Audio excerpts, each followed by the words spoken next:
Iran are out of the World Cup, but the story did not end with the final whistle. Because after a painful exit, a controversial VAR decision, visa drama, and complaints of unfair treatment, one senior figure in the United States government decided to twist the knife even deeper. Markwayne Mullin, the Secretary of Homeland Security and an ally of President Donald Trump, did not hide his feelings. In fact, he said he was glad Iran were done, glad they were not coming back, and even suggested he might have danced a happy dance after their World Cup dream collapsed. For Iran, it was already a tournament filled with tension. For their players, it was already a campaign marked by restrictions, frustration, and a sense that they were fighting more than just opponents on the pitch. But now, with their elimination confirmed, the drama has moved far beyond football. And the comments coming out of Washington are only likely to inflame an already explosive situation.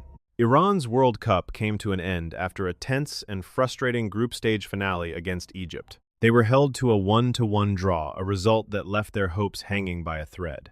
But it was the way the match ended that left Iran and many supporters furious. Late in stoppage time, substitute Shoja Khalilzadeh thought he had scored the goal that could have changed everything.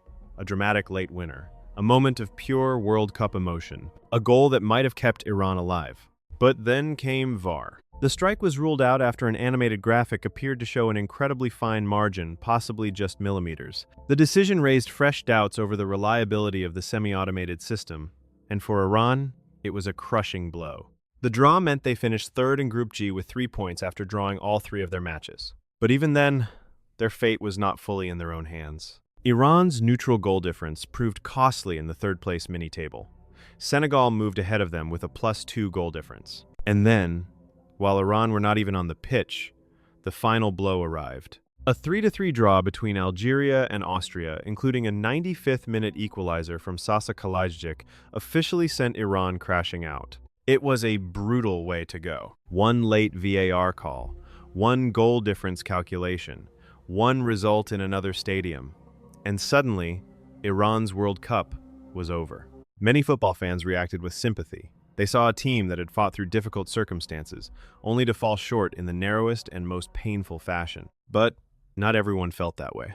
Speaking to reporters, Markwayne Mullin made his view very clear. He said he was just glad they're done and not coming back.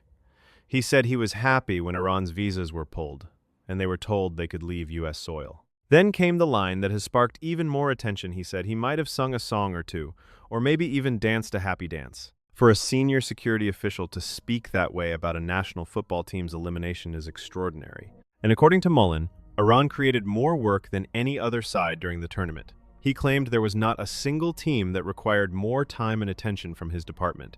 Those remarks came after a tournament in which Iranian figures had already complained loudly about how their squad, players, and staff were treated. Head coach Amir Galanoui described Iran as the most oppressed team at the tournament. He said the handling of his squad had been very unfair, especially with ongoing tensions involving Iran, the United States, and Israel forming the political backdrop. Iran's training base was moved from Arizona to Tijuana in Mexico before the World Cup. The team also faced travel limitations throughout the competition. Most significantly, Iran were described as the only nation forced to leave immediately when they were scheduled to compete on American territory. For Galanoui, that created a direct sporting problem. He claimed his players had been given less than half the preparation time they needed. Captain Mehdi Taremi echoed that frustration. He said the tension damaged the joy of the World Cup and admitted he felt it from the moment Iran arrived. And this is where the story becomes bigger than a football result. Iran did not simply lose a match and go home. Their exit came after weeks of restrictions, relocation, pressure, and political tension. Then came a razor-thin VAR call. Then came elimination through another match entirely. And then came the taunting words of a powerful U.S. official. That combination has turned Iran's World Cup exit into one of the most controversial stories of the tournament. Iranian ambassador Abolfazl Pasandideh has already spoken of deeper concerns. In a statement to Politico, he argued that Iran had battled fatigue, injustice, and hardships that were rarely seen by the cameras. He also criticized what he called pseudo-VAR interventions, suggesting that centimeters had stood between Iran and joy centimeters magnified by technology, rather than judged in the old way by the linesman's flag. Those words show just how strongly Iran's camp feels about what happened. To them, this was not just bad luck. It was not just a difficult group. It was not just a missed opportunity. It was a tournament where they believe pressure followed them from the airport to the training camp to the pitch and finally to the VAR room. And Mullin's comments will do nothing to calm that feeling.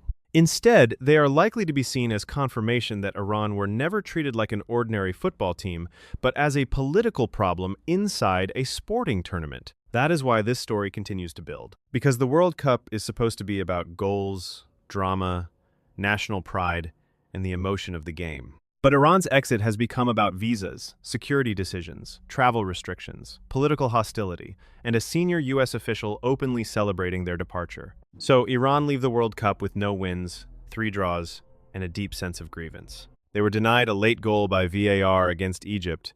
They missed out in the third-place table. Algeria and Austria's dramatic draw sealed their fate.